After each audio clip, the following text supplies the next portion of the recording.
Hey guys, Rika here, and as promised, I have the update on the Chikipi egg farming video. In the last video, I tried to showcase the egg production rate per hour for 2 chickpeas in a ranch at one of your bases.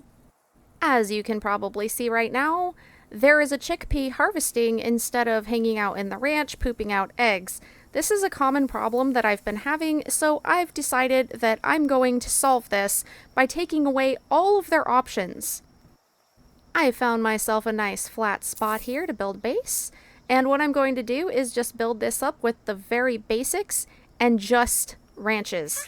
I'm going to start off with one ranch to test out 2 chickapees, and I'll just go from there, and maybe I'll try some other pals. Now, I'm not completely redoing all of the stars 0 through 4. I'm just going to do this with the 4-star chickapees and see if there's any difference in the conclusion of my last video versus this one. Also, this time I am going to sit in the base for the full hour instead of using a 10 or 15 minute interval and multiplying that, just to be absolutely sure that I am getting the correct information. Could I have pulled out an Anubis to make this build faster? Absolutely, but why would I do that? It would be far too logical.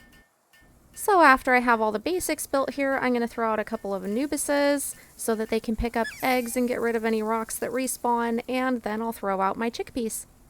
So I know that in some of the updates we've seen that they're improving the AI of the pals in Palworld, and I have definitely seen some of those improvements, but the assignments within the base are still a major issue, and I have seen this consistently no matter where I build my bases or how I build them so far.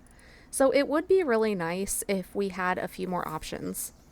These 2 chickpeas that I'm throwing out into the ranch are the same 2 chickpeas that I used for the first video. I have not redone them or given them any kind of different stats or anything like that, so this should be pretty comparable. Once I threw that second chickpea into the ranch, I did start an hour timer, but I'm not going to sit here AFK and make you watch for an entire hour, so I'm just going to clip that out and I will give you the results. Do you guys have any suggestions on how to improve the work assignments of pals in the base? I know that there have been some pretty decent ones, and I actually have a unique one that I'm going to be doing a video on, so stay tuned for that. But there are definitely some possibilities that I'm sure they haven't thought of, and they do seem to listen to their fan base. And the conclusion seems to be 210 eggs or 105 eggs per chickpea per hour at 4 stars.